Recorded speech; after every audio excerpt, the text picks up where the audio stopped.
வணக்கம் உறவுகளே, நான் சுவிஸ்மாலா. நான் நல்ல நிலைமை இருக்கிறேன். நீங்கள் எல்லாரும் எப்படி நீங்கள் எல்லாரும் நல்ல நிலைமை இருப்பீங்கன்னு சொல்லித்தான் நினைக்கிறேன். இன்றைக்கு பார்த்தீங்கன்னு சொன்னால் மிளகாய் நாற்று வளர்ப்பு பற்றி தான் உங்களோட கதைக்க போகிறேன். நான் 3 வகையாக முயற்சி செய்திருக்கிறேன். பாருங்க, தண்ணிக்குள்ள மிளகாய் நாற்றுக்களை எப்படி வளர்த்து எடுப்பதுன்னு சொல்லி இந்த முறை தான் அதை முயற்சி செய்திருக்கிறேன். இந்த முயற்சி பலன் அளிக்குமா அளிக்காதான்றதை கொஞ்சம் பொறுத்திருந்து தான் பார்க்கணும். ஆனால் நான் வச்சு ஒரு கிழமை, ஆனால் இந்தளவு வளர்ச்சி தான் வந்திருக்குது. முயற்சி தான் செய்து பார்க்குறேன். இந்த முறையில் எப்படி அமைதுன்னு சொல்லி நாங்கள் பொறுத்திருந்து தான் பார்க்க வேணும். இந்த வளர்ச்சி போதுமா போதாதான்னு சொல்லி விஷயம் அறிந்தவர்கள் எனக்கு தெரிவித்தால் உதவியாக இருக்கும். ஒரு கிழமையில தான் இப்படியான வளர்ச்சியே வந்திருக்குது. ஆனால் அந்த வேர்களில் எந்த வித பாதிப்பும் இல்லை. நல்ல ஆரோக்கியமாக தான் கண்டுகள் இருக்குது. அடுத்தது பார்த்தீங்கன்னு சொன்னால், நான் கடைக்கு போயும் சில பொருட்கள் வேண்டி இருக்கிறேன். மிளகாய் கண்டுகள் தான், அதையும் உங்களுக்கு காட்ட போகிறேன். பாருங்க, நான் வேண்டிய கண்டுகளை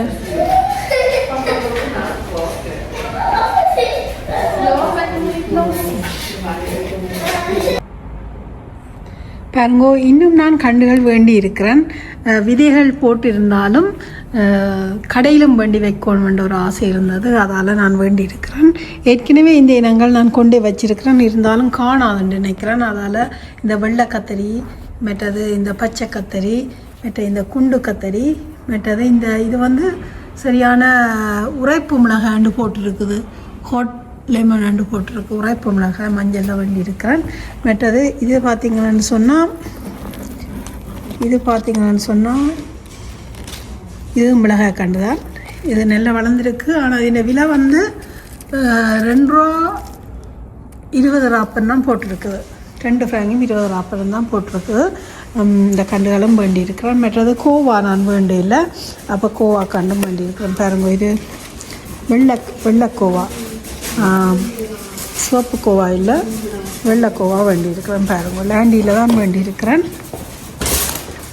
அதான் நான் வேண்டி இருக்கிறேன். இந்த செடிகளை பார்த்தீங்கன்னு சொன்னால், நான் லேண்டியில் வேண்டினது உங்களுக்கு ஏற்கனவே காட்டியிருந்தேன். பாருங்கோ, நல்ல வடிவாக மண்ணெல்லாம் பதப்படுத்தி கொண்டு நட்டு, அதுக்கு முட்டைக்கோது தேயிலை சாயம் எல்லாம் போட்டு அழகாக நட்டிருக்கிறேன்.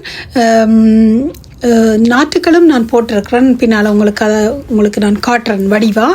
அதுக்கு முதல் நான் வாங்கி கொண்டு வந்த கண்டுகளை எப்படி அழகாக நட்டு வச்சு எடுத்துருக்கிறேன்னு தான் உங்களுக்கு காட்டுறேன். பாருங்கோ, இது நிலத்திலேயே நட்டுருக்கிறேன். ரெஜிஃபோமில் நடையில். இது மிளகாய் சிறிய அளவு தானே காய்க்க மண்டபடியாக நான் அதை ரெஜிஃபோமுக்குள்ள நடையில். ரெஜிஃபோமுக்குள்ளேயும் ஒரு கண்டு நட்டுருக்கிறேன். அதையும் உங்களுக்கு காட்டுறேன். பாருங்கோ, இந்த இனம்தான் நான் ரெஜிஃபோமில் நட்டிருக்கிறேன்.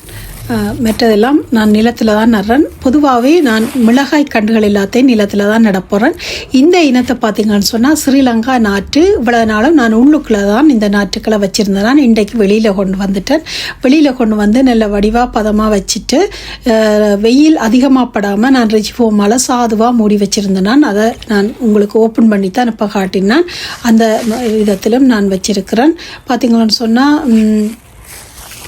இப்போ இந்த விதைகளை எல்லாம் கொஞ்சம் கொஞ்சம் அகற்றி எடுத்து வெளியில் வைக்க வேண்டிய ஒரு கட்டாயம் இருக்குது. என்னபடியாக என்னென்னு சொன்னால், இப்போ மே மாதம் என்னபடியாக நாங்கள் வெளியில் வைக்க வேண்டிய ஒரு சூழ்நிலை இருக்குது. இது இன்னும் நான் அறைக்குள்ளேயே வச்சிருக்கிறேன். அதாவது கண்ணாடி வழியாக வெளிச்சம் தெரியக்கூடிய ஒரு அறையில் வடிவாக அழகாக வச்சிருக்கிறேன். இதெல்லாம் ஸ்ரீலங்காவிலேருந்து கொண்டு வரப்பட்ட நாற்றுக்கள். அந்த நாற்றுக்களை வச்சு தான் நான் முளைக்க வச்சு இப்போ கண்டுகளாக வந்து கொண்டிருக்கு. ஆனால் பெரிய அளவில் இது குளிர்நாடு தானே, பெருசாக வளரையிலே. என்னென்னு சொன்னால், நான் வச்சிருந்த அறையும் கொஞ்சம் குளிர்பதமானது, வெக்கை குறைவு, குளிர்பதமான ஒரு அறையில் தான் இருந்தது. ஒரு அளவான குளிரில் இருந்தது. அப்படியாக அதிக வளர்ச்சி தரையில் இருந்தாலும் நான் இதை வெளியில் கொண்டு போய் நடைக்கில் வளர்ச்சி தரும்னு நினைக்கிறேன். இன்னும் 2-3 நாளில் இவற்றை எல்லாத்தையும் நான் வெளியில் கொண்டு வரதுக்கு தயாராக இருக்கிறேன். பாருங்க, பேக்கில் போட்டதும் அப்படியே இருக்குது. கொஞ்சம் கொஞ்சமாக நான் அதை நிலத்துக்கு கொண்டு போகிறதுக்கு தயார் நிலையில் இப்போ அழகாக எடுத்து வச்சிருக்கிறேன். அதை தான் உங்களுக்கு காட்டுறேன். 3 விதமாக நான் ட்ரை பண்ணான்னு சொல்லி உங்களுக்கு சொல்லியிருக்கிறேன். ஒன்று தண்ணிக்குள்ள வேர்கள் விட வச்சிருக்கிறேன். மற்றது பார்த்தீங்கன்னு சொன்னால், சுவிஸ் நாட்டில் வாங்கிற மிளகாய் கண்டுகள், அது ஏற்கனவே நட்டதை உங்களுக்கு காட்டியிருக்கிறேன். இது ஸ்ரீலங்கா நாற்றுக்கள். கொண்டு போய் மெல்லமாக நான் வெளியில் வச்சு ஆரம்பிச்சிட்டேன், ஆனால் உள்ளுக்குள்ளேயும் இருக்குது. அப்போ இந்த 3 விதத்தில் எது அழகாக கெதியாக காய்க்குது, அழகாக காய்க்குது, ஆரோக்கியமாக காய்க்குதுன்றதை உங்களுக்கு நான் அதனுடைய வளர்ச்சியை கண்டு உங்களுக்கு காணொலியாக தர்றதுக்கு காத்திருக்கிறேன். இப்போ பாருங்க, பேக்குக்குள்ள எல்லாமே ரெடியாக இருக்குது. இதை நான் ஒன்றும் பிரிக்கலை, அப்படியே நான் வெளியில் கொண்டு போய் வச்சு நிலத்தில் வச்சு அந்த நிலத்தில் இருந்தே பிரித்து எடுக்கணுமென்று தான் நான் யோசிச்சிருக்கிறேன். அதால் அப்படியே வச்சிருக்கிறேன். பிரித்து நான் இதை நட்டு எடுக்கலை. ஏன்னு சொன்னால் இனி பிரித்து வச்சு பிரயோசனம் இல்லை. இனி அப்படியே வெளியில் கொஞ்சம் கொஞ்சமாக கொண்டு போய் வச்சு அங்கே அந்த நிலத்தில் வச்சு நிலத்தினுடைய சத்துக்களை உறிஞ்சி வளர்ந்து அதிலேருந்து பிரித்து எடுக்கலாம்னு சொல்லித்தான் என்னுடைய யோசனை. இது வெற்றி அளிக்குமா இல்லையான்னு சொல்லி எனக்கு தெரியாது. இருந்தாலும் என்னுடைய ஒரு சிறிய ஒரு முயற்சி தான் இது. பாப்போம், முயற்சி செய்து. ஆனால் இதை இப்படி சின்ன வளர்ச்சி வரைக்கும் நான் பெரும்பாலும் பார்த்துருக்குறேன். இதை ஒவ்வொரு கண்டுகளாக நாங்கள் வேறு ஒரு நடுகையில் நட்டு எடுத்திருந்தால் இன்னும் ஆரோக்கியமாக வளரும் என்பது நான் பல தடவை பார்த்துருக்கிறேன். இருந்தாலும் எனக்கு அந்த வசதிகள் பெருசாக இல்லை. இப்படி வச்சு எடுக்கக்கூடிய மாதிரி வசதிகள் தான் இருக்குது. என்னபடியாக இனி வரும் காலங்களில் இன்னும் ஆரோக்கியமாக வளர்க்குறதுக்கு நான் முயற்சி செய்கிறேன். அப்படி வளர்க்க அதையும் நான் உங்களுக்கு காணொலியாக தருவேன். பாருங்க, இது சக்கரவள்ளி கிழங்கு, வத்தாளங்கிழங்கு ஏற்கனவே உங்களுக்கு காணொலியாக போட்டிருக்கிறேன். அதன் மிகுதி கிழங்குகளையும் நான் நடைக்கிழங்கு உங்களுக்கு காட்டுறதா சொல்லியிருந்தேன். நான் என்னபடியாக இன்றைக்கு அதை நடுக செய்த நான் அதையும் உங்களுக்கு இப்போ காட்டுறேன். பாருங்க, இவ்வளவு சின்ன ஒரு கண்டில் இவ்வளவு வேர் விட்டு இருக்குது. அந்த அவ்வளவு வேரும் எங்களுக்கு கிழங்காத்தான் வரப்போகுது. என்னபடியாக அவற்றையும் நான் நடுக செய்கிறேன். ரெஜிஃபோமுக்கில் தான் அதையும் நடுக செய்ய போகிறேன். இப்போ பார்த்தீங்கன்னு சொன்னால் நான் கொஞ்சம் கண்டுகளாக வெளியில் கொண்டு வரேன். இப்போ இது பார்த்தீங்கன்னா பூசணி கண்டுகள், மற்றது வாட்டர் மெலோன் கண்டு கூட கொண்டு வந்திருக்கேன். பாருங்க, மேலே கொட்டை கூட இன்னும் விளையில்லை.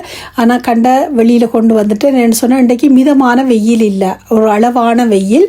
நேற்று கொஞ்சம் மழையாக இருந்தது, கொஞ்சம் அளவான வெயிலாக இருந்தது. என்றபடியாக நான் வெளியில் கொண்டு கொஞ்சமாக நடுறதுக்கு ஆயத்தப்படுத்திட்டேன். வளர்ச்சியை பொறுத்து உங்களுக்கு நான் காணொலியை உங்களுக்கு தொடர்ந்து தர்றதுக்காக காத்திருக்கிறேன். இதோட இந்த காணொலியை நான் முடிவுக்கு கொண்டு வர போகிறேன். என்னுடைய காணொலியை பார்க்குற நீங்கள் எனக்கு சப்ஸ்கிரைப் பண்ணி, லைக் பண்ணி, ஷேர் பண்ணி ஆதரவு தந்தீங்கன்னா பெரிய உதவியாக இருக்குது. நானும் மீண்டும் எனது அதாவது வீட்டு தோட்ட வீடியோக்களை உங்களுக்கு அழகழகாக போடுறதுக்காக காத்திருக்கிறேன். அவற்றுக்கெல்லாம் உங்களுடைய ஆதரவையும் எதிர்பார்த்துருக்கிறேன். இங்கே பாருங்க, இந்த செடிகள் அதாவது ஸ்ரீலங்காவிலேருந்து இந்த விதைகள் நான் கொண்டு வந்து நாற்று போட்டதை உங்களுக்கு நாற்று போடைகளெல்லாம் நான் காட்டியிருக்கிறேன், காணொலியாக போட்டிருக்கிறேன்.